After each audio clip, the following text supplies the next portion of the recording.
And tonight's presentation is brought to you by the Agritech module, where we learn about innovation and sustainability and how these work together to form the future of agriculture in Vietnam. So first, Max, can you tell me a bit about the title of our podcast series? Why is agriculture not boring?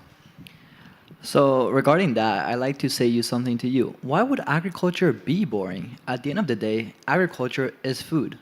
And everyone loves food. Some people more than others, right, Sandy? But yeah, at the end of the day, all of what we eat comes from agriculture.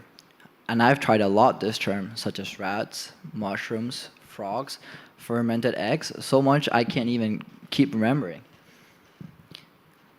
Yeah. But there's one person who is a bit of an expert on food. From somewhere in the crowd, the one, the only, Broccolium.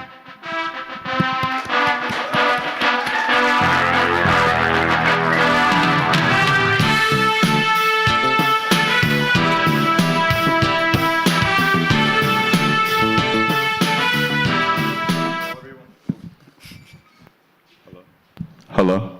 All right. Hey, everyone. Welcome, Liam. It's a pleasure to have you with us tonight. Thank you. Always, always. Would you like to start talking a little bit about our summatives for this module? Yeah. There's one thing that I really wanted to get off my chest is that the world is filled with opportunities. And during our module, we decided to grab one, seize an opportunity, and hold on so tight and not let go.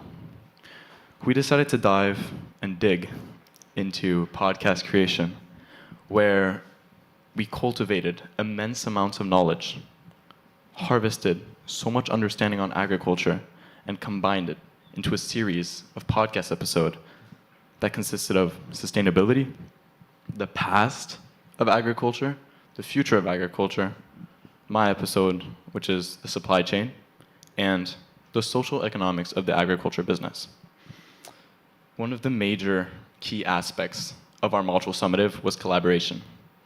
Although sometimes we had disagreements, even though sometimes we left our separate ways, with mature comprehension, understanding of other people's perspectives, and acceptance of who people were, we were able to create this podcast with love and made it exactly what we imagined for this module. Wow, thank you. That's such wonderful insight into the minds of the Agritech students. Maximo, your episode was on one of our key themes, sustainability. Would you like to share a bit about that? Yeah, so my episode's episode number 4 with the title of Attainable Sauce, in which we focus by comprehending what sustainability actually meant and how it impacted agriculture and agriculture impacted sustainability.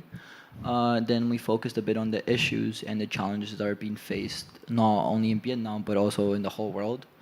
And for example, to give a brief introduction, we focus on soil degradation, in which it consists on the amount of chemicals being used and how it ruins the quality and pH of the soil. And we went to many different farms in which they touched on it, but one of the ones that gave us the most insight was in the Mekong Delta, in which they explained how you can use natural components to substitute these chemicals, and at the same time that using chemicals is not necessarily wrong as long as it's controlled and you can do it positively. Yeah, thank you. They're very important points, very relevant to agriculture. Liam, our expert here on food, can you tell us a bit about the supply chain and your episode? Of course. So my episode was about the supply chain. And my episode was called Big Backs Vietnam. So a collection of countries that myself and Sandy, my partner in the podcast, we explore all the countries and we eat all of the cultural foods from that country. And our main question when we start off our podcast is, how does food get from the farms all the way to your stomachs? You know, you don't know the processes. You don't know where it goes through. You don't know the business behind it, the financing behind it, the hard work behind it. Well, we got to see that, especially in the southern regions of Vietnam, in Can Tho, next to the Mekong Delta. We were able to discover so much different forms of agriculture and so much different produce, like rats, frogs, fermented 6-month-old egg, milk apple. I don't even know what that is yet, because if I had the answer to that question, I would have given it to you guys. It was a great experience. I was able to create a mukbang inside of my podcast, which is too much information on what I'm chewing very close to a microphone. And I was able to explore what organizations helped in the process of the supply chain, such as VietGap, OCOP, and I was so lucky I was able to see a GMO, which is a genetically modified organism, where a milk apple tree was able to produce milk apples naturally that were sweeter, more plump, and have a better flavor. I got to eat so much, and I'm really grateful for that. As you mentioned before, collaboration was a very important part of our module. So I'm curious about getting some audience participation, some collaboration going. I'm wondering if you two, our lovely guests, have any questions for the audience. Liam? Yeah, as a big back, I like eating everything. But the only thing that's stopping me is I don't know what everything is. So I'd like to know from the audience, what is something crazy that I can eat? So my question to all of you guys is, what is the craziest thing you've ever eaten? And we're going to ask Shasta. So thank you so much for asking. The craziest thing I've ever eaten was the poison hugu fish in Hokkaido, Japan. Wow, I've never heard of that. Sounds like a delightful meal. It does. I'm sure you'd enjoy that. Max, do you have a question relating to your episode? Yeah, indeed I do. Touching with sustainability and the planet, and agriculture itself too. I'm just wondering what our crowd thinks that what aspects of agriculture are harmful to the environment. Yeah, and I'm wondering what Huxley thinks. I think the most harmful aspects environmentally to agriculture are probably the deforestation that's required for the land and also for all of the livestock. Thank you, Huxley, for your answer. Well, I am a little bit conscious of time. It is seeming like we should cut to our commercial break. So be sure to join us for the second half of this episode in our module booth. And yeah, we'll cut to a commercial. Thank you so much.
until your lungs explode and your throat goes numb.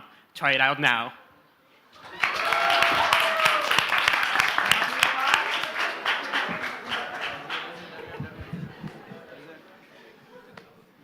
Thank you so much, Agritech, for that beautiful presentation. I learned a lot, and I found it really interesting. We have a different part of project at the school called service learning, where students identify specific problems in their home countries and participate with their communities to solve them. So a service learning project is a much longer-term project that can take over a year to complete. It starts with the student proposing their project to a board of educators, and at the end of their project, defending it against those board of educators. Without wasting any more time, Callie's going to be presenting her service learning project.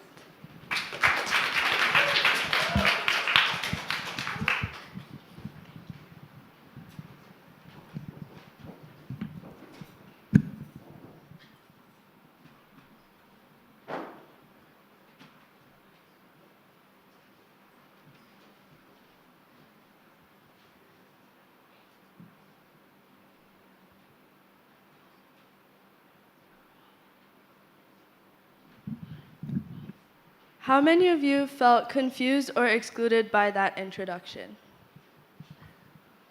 Quite a few of you. Well, a lack of inclusion is an issue that the deaf community worldwide faces on a daily basis. My name is Callie, and today I'll be presenting my service learning called Hands On, based in Nairobi, Kenya. So, when I was in 8th grade, I took Kenyan Sign Language lessons, and in doing so, I volunteered with a local church that offers services to the deaf and hard of hearing community in Nairobi, the city that I grew up in.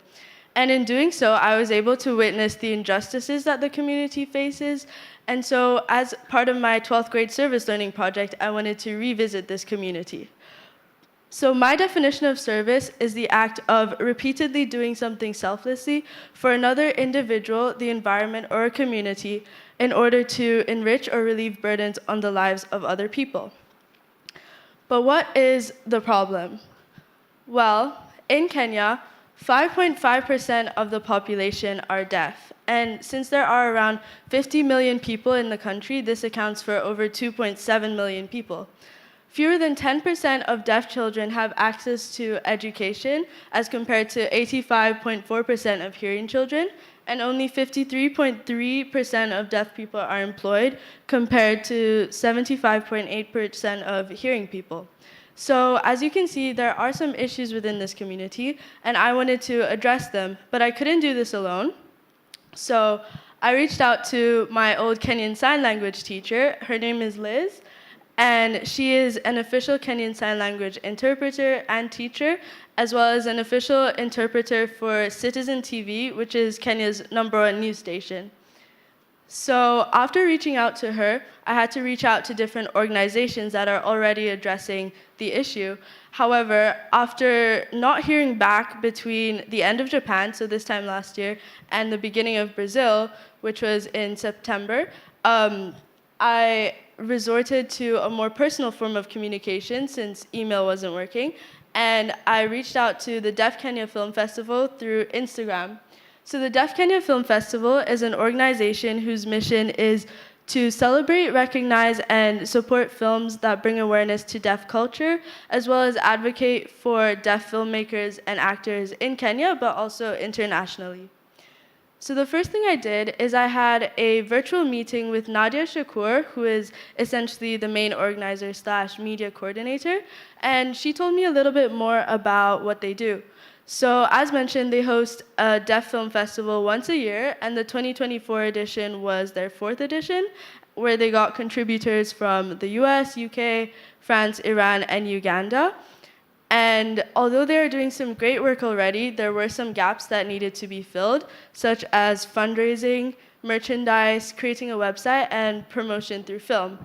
So that's where I stepped in, and this brings me to the action portion of my service learning project. So one of my biggest issues was being away from home for 6 months between the start of Canada and the end of Brazil. So I wasn't able to help them in person in Kenya. But this issue was addressed by having regular communication in the executives group chat because they recruited me as their marketing advisor. So they would communicate their needs with me and I would report back to them on the progress that I was making. And one of the areas they needed help with was their website. So here are some images of their old website, which was essentially a Canva document. And although it was very informative and visually appealing, it was only sent out to a selective audience based on people they sent it out to. So it wasn't able to reach a wide demographic of people. So what I did is I created an official website that contains 3 sections. The home section, which tells you a little bit more about the organization and what they do, an event section, which tells you about the film festival itself and how to purchase tickets, and a contact us section, so you can directly get in contact with them and check out their social media. And as you can see, in the URL are the words Deaf Kenya and Film and Festival. So if you type those words in any sort of combination on Google, this should be one of the first websites to show up. So this gave them access to a wider range and wider demographic of people than before. And there's also a Shop Now section, which brings me into the second area that I helped them with, which was merchandise. So they requested to have 25 T-shirts and 25 tote bags printed out with their logo on it to be able to sell for profit. And so what I did is I got in contact with a few different merchandise printing companies, and they sent me their quotations/invoices. And as you can see, that's the lowest price that was offered versus the highest price. And already for Kenya, these prices were quite expensive. But with some negotiating, my dad and I were able to get the price down to $258, which is a great improvement. And unfortunately, I was already here in Vietnam when the merchandise was done being printed. But here are some pictures of my mom and dad distributing them to Simon, who's the CEO of the Deaf Kenya Film Festival. And on the next slide is a short message from Simon. And this is essentially him saying thank you. Saying thank you for the merchandise and explaining that they're going to sell half of the merchandise now for profit and keep the other half for the 2025 film festival so that they can sell it on site there. And the last area that I helped them with, if you can go to the next slide, is a promotional video. So I met up with Simon and I interviewed him. I asked him a series of questions that both advocate for the deaf community as a whole, but also promote the organization itself and the work that the Deaf Kenya Film Festival does. And I videoed him responding to the questions. And one of my challenges here was that I'm not completely fluent in Kenyan Sign Language. I'm only at a level 1 proficiency. But we did have his interpreter, Gideon, who's on your right, and my external mentor, Liz, on my right, on your left, there to facilitate the interpretation and to assure accurate translation. And so my hopes with this project moving forward are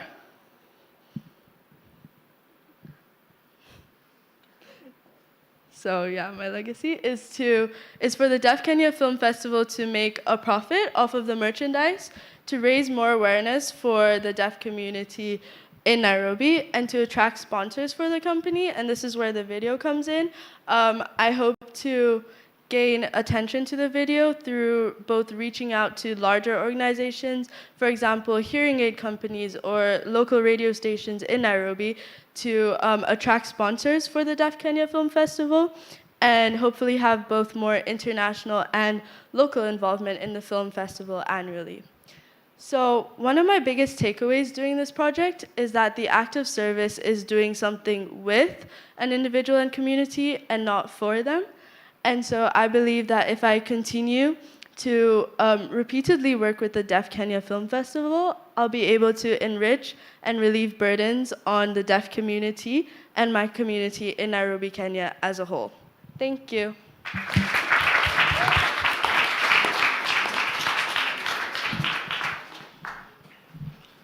Thank you so much, Kali. Your work with the deaf community in Kenya is truly admirable. Now we have our second module of the evening, geomosaics.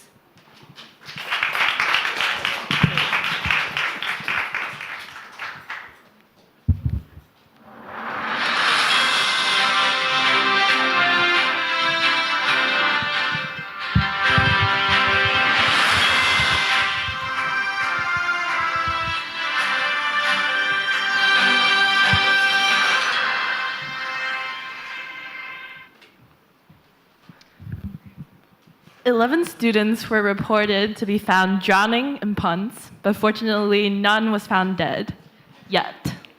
Hi, and welcome to GeoMosaic, joined by your host today, me, Shangri-La, and... Hema.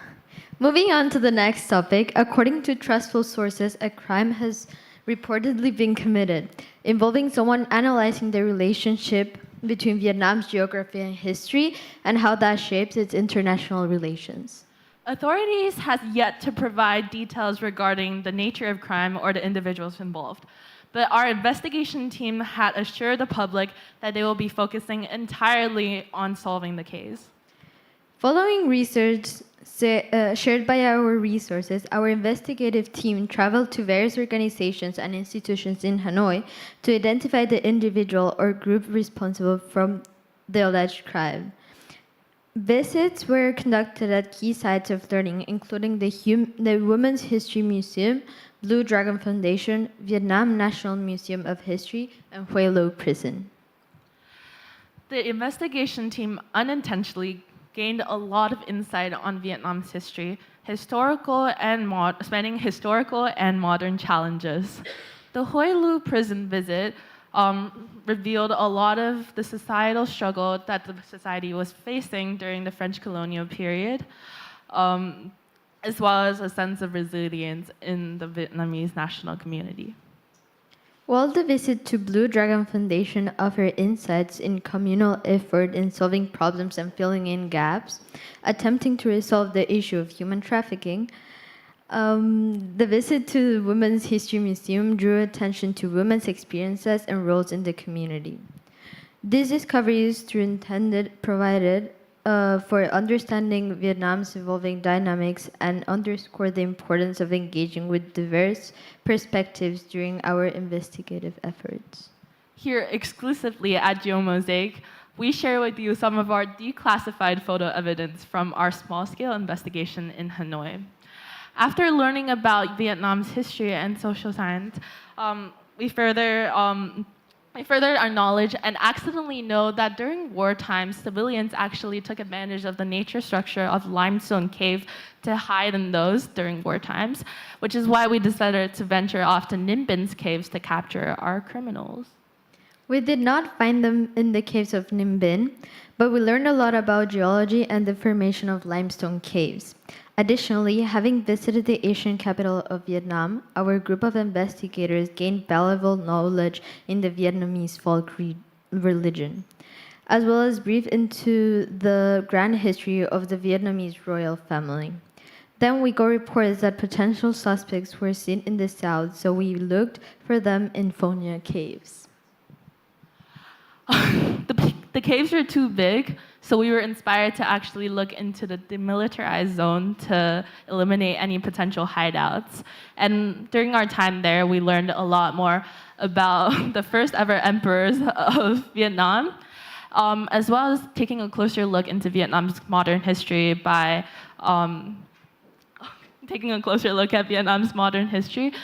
going to areas covered by the Ho Chi Minh Trail and going to a military base museum as well.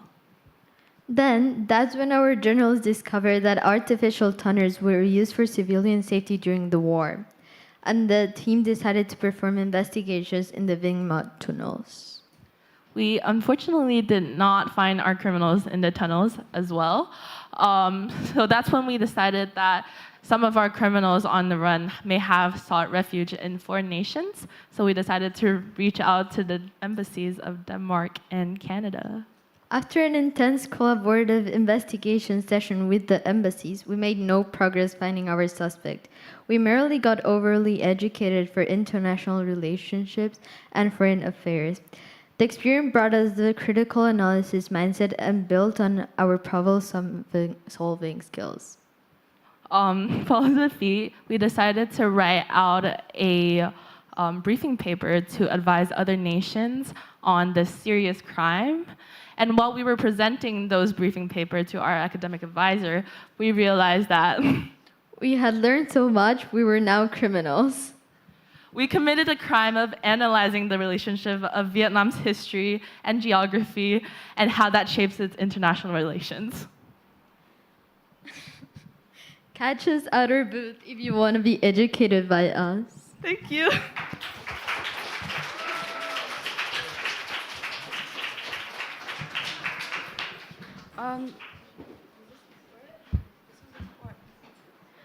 Thanks to Gemma and Shangri-La for sharing about geomosaics. We'll be excited to come see the booth later on. Another type of project that we have here at TGS is called a personal project. Personal projects are shorter term than service or module. They usually last about 1 term, and it's where students can delve into their interests within that country. For example, this term, Mabel looked at medicinal plants and their uses within Vietnam. And Tiamo focused on gastronomy and the cultural impacts of traditional pho. Today we'll hear about a fashion project through 2 different perspectives, so welcome Zach and Nora.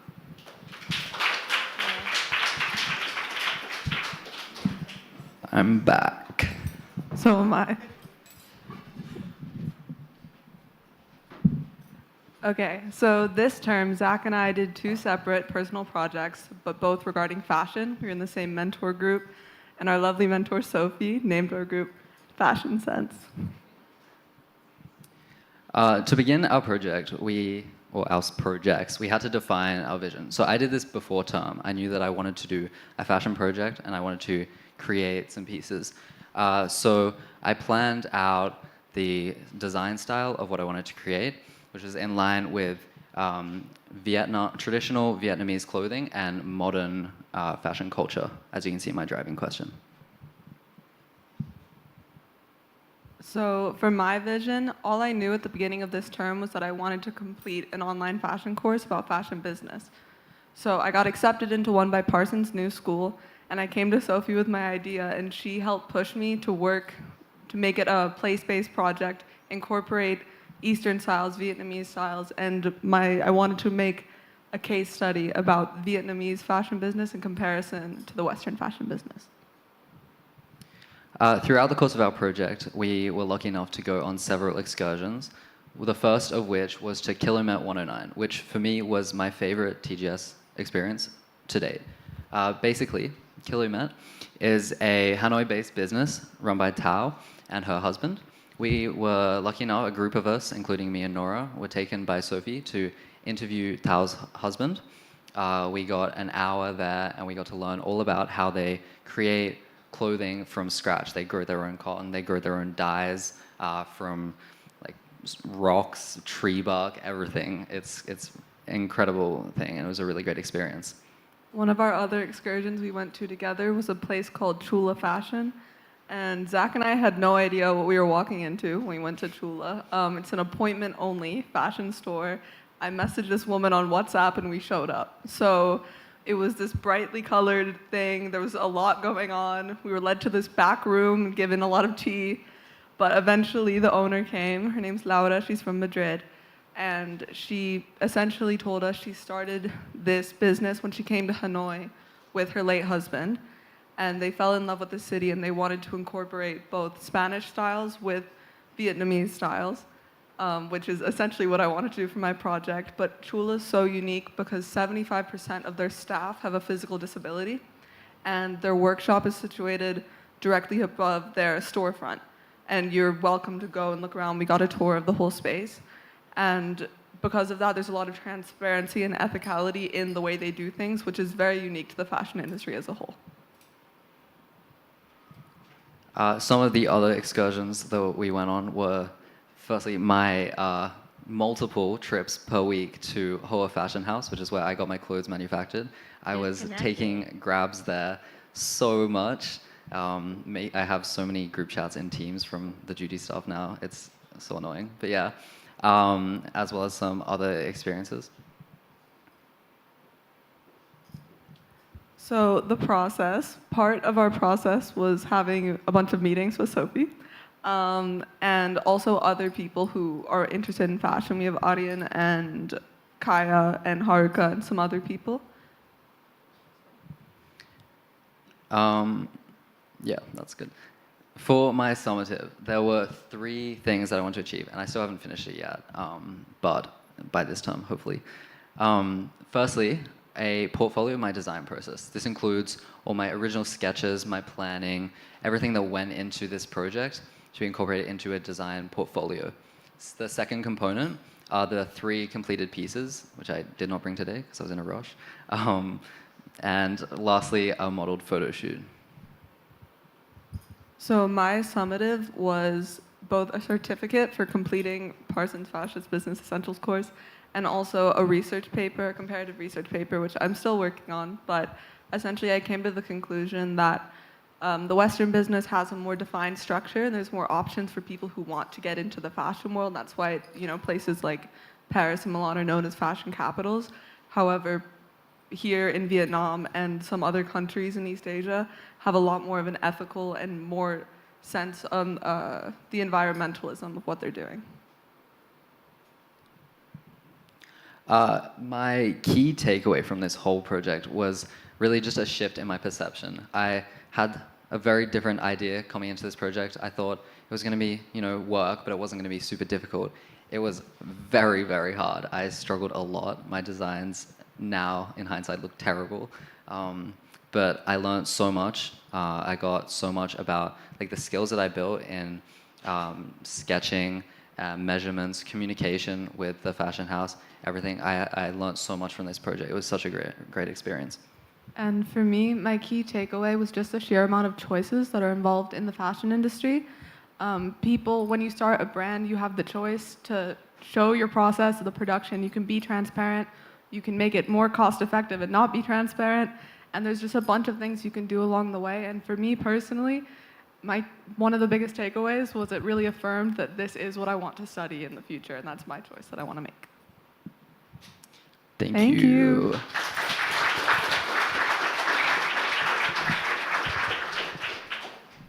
Thank you so much, Zach and Nora, for your colorful presentation.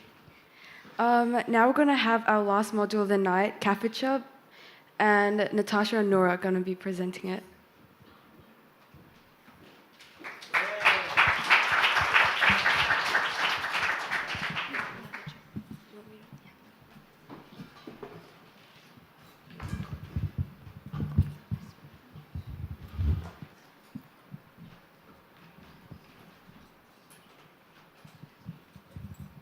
Hi again.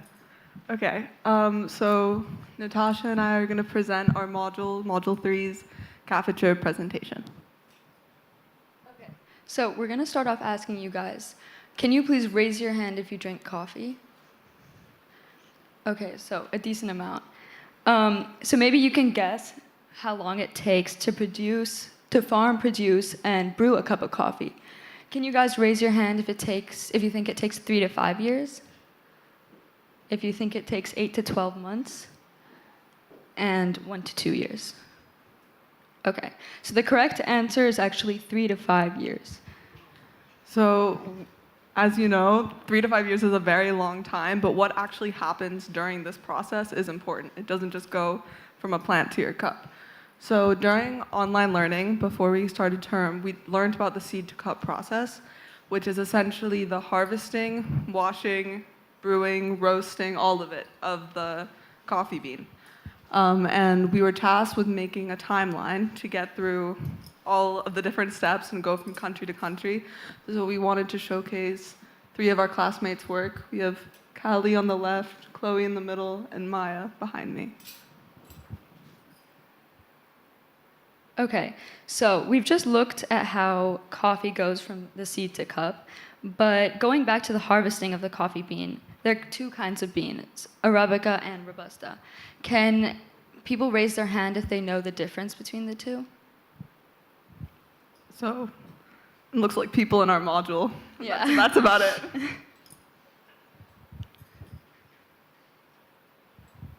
Okay, so there are a lot of differences regarding the harvesting and the location and all of that to do with Arabica, but you guys are all consumers. We're consumers, so the most important part for us is the taste. So if you look at the flavor notes of Robusta, it's usually, or Arabica, sorry, it's usually fruity and caramel. It's a lot sweeter. There's low caffeine. It's used for specialty coffee. We learned about 3 different waves of coffee, and it's used in the higher grade.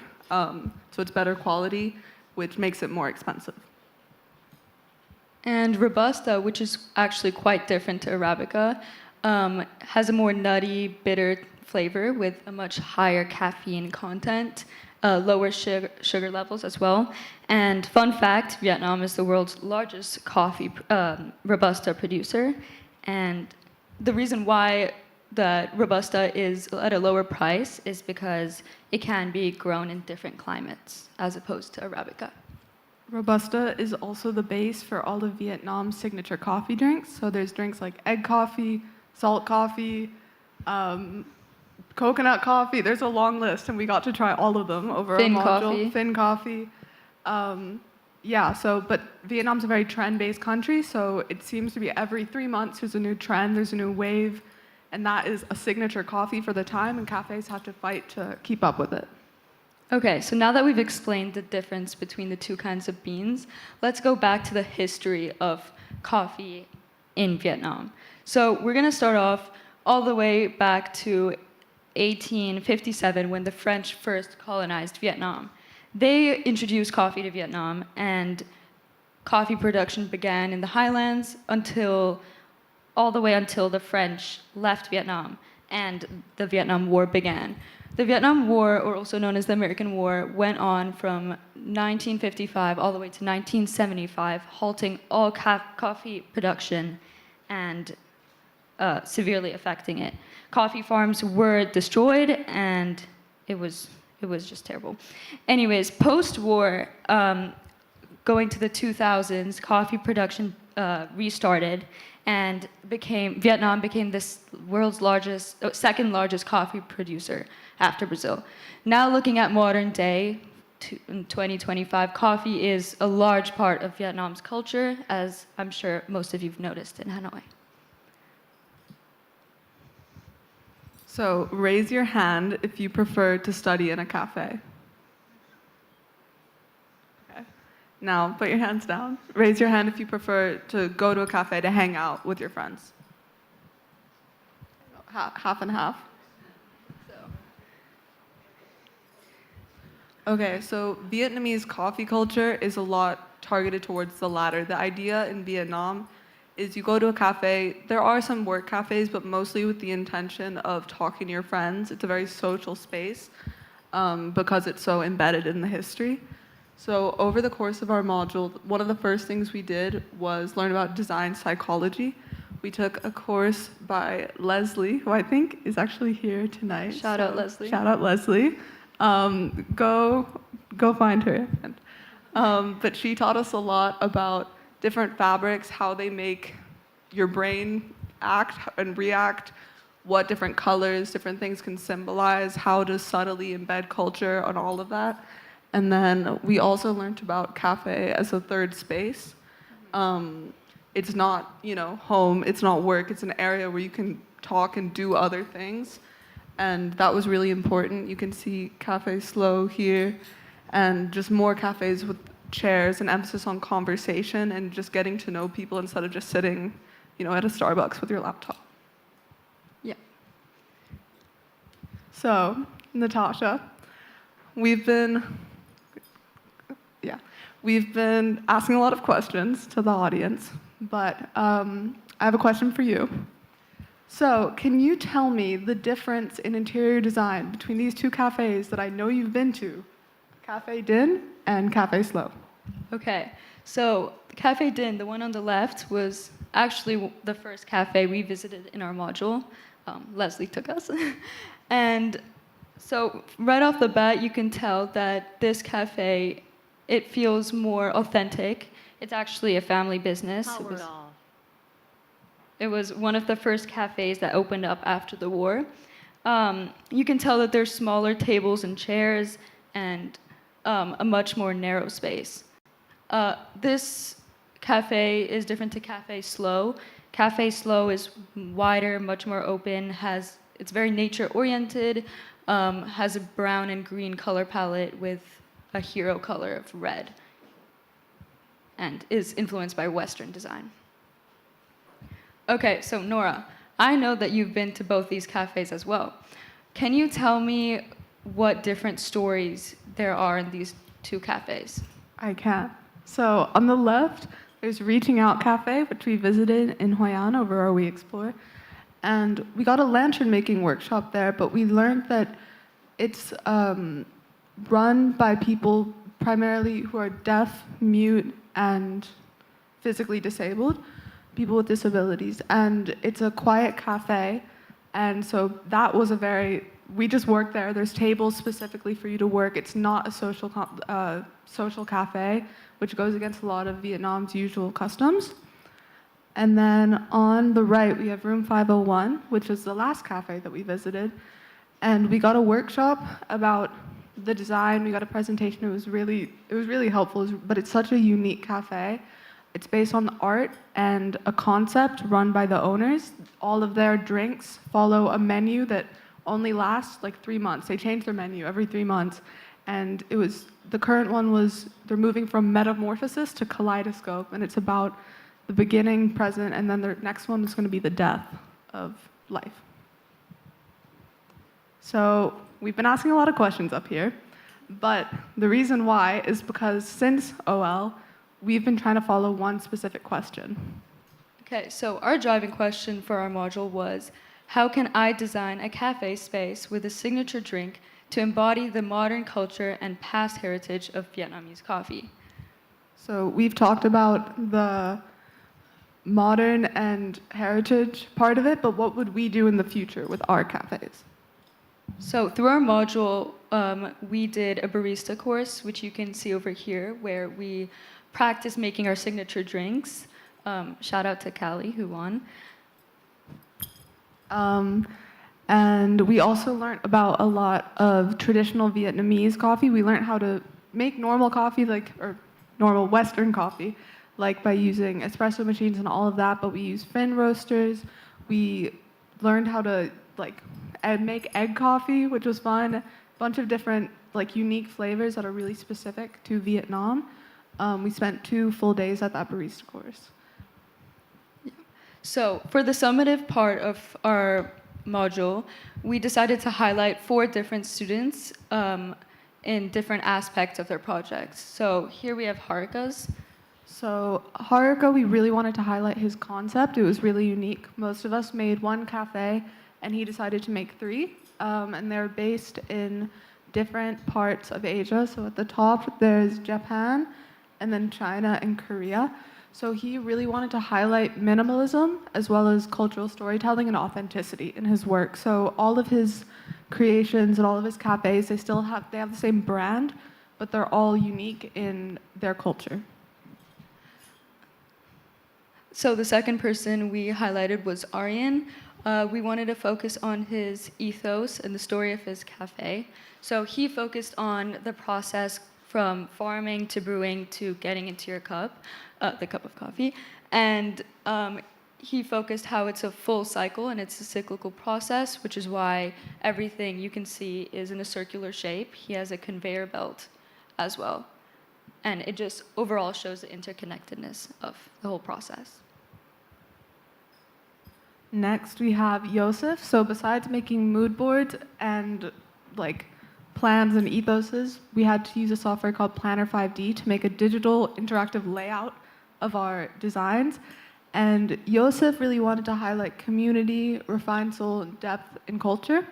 So you can see he has his 3D and 2D layouts here. He had a very big open space. It took you through almost like a museum of his culture and Vietnamese culture, and it was embedded in both. And he really wanted to highlight a place for conversation and over coffee. The coffee was just like a vessel for the conversation to happen.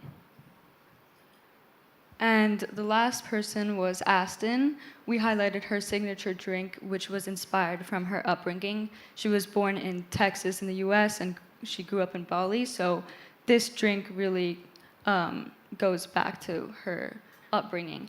Also, her cafe turns into a speakeasy at night, and so we thought that concept was really cool.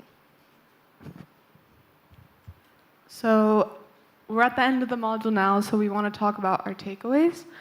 So the first takeaway, we asked everyone in our module what they thought the biggest takeaway was, and we had a lot, but a unanimous one was the idea of intentionality, and that's both being intentional as someone going into a cafe to notice things, and also realizing the intentionality in the seed to cup process. It takes so many years for the bean to become a cup of coffee, and realizing, why a cafe owner put their chairs that way or put that poster up, and all of it has intention behind it. And the second takeaway that we gathered was the story behind every cafe. I think before this module, I would go into a cafe with one objective, which was to get my coffee and also work. Now I go into a cafe and I actually realized that most cafes have a story behind it, which was proven through our module experience. Okay, so thank you to our whole module, including our educators, Sam and Sophie. And thank you to all of our guest speakers as well. Thank you. Thank you.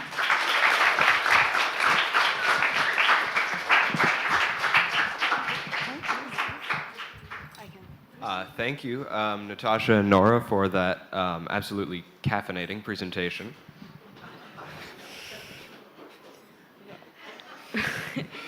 We have one last performance by our TGS band, but before they come on stage, we'd like to remind you that you can scan this QR code on the screen and provide any feedback that you've seen on stage. And for those of you who are here in person rather than online, there are also QR codes spread throughout the exhibition booths that you can scan later on. We would really appreciate your feedback with this, and it just helps us improve our projects in the future. Now we're going to welcome back the TGS band.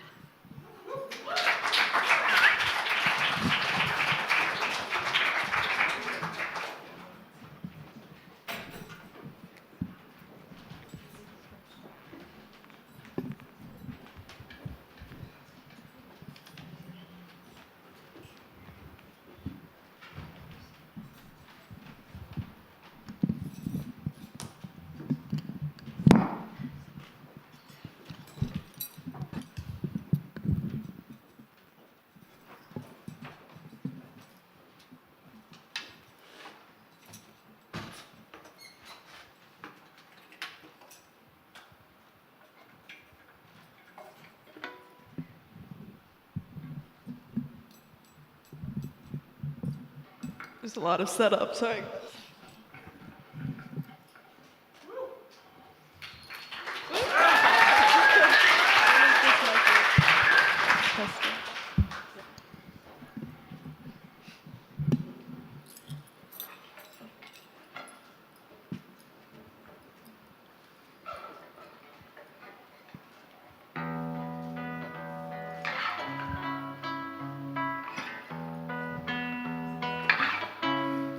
When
And with that, our presentation here is officially closed. So thank you so much. We're going to open up downstairs.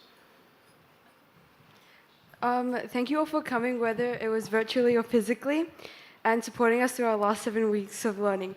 Now let's slide in and out into the exhibitions downstairs. So we can move out of this space, go downstairs, and check out all the booths and talk face to face with us and see like how we're doing on our projects.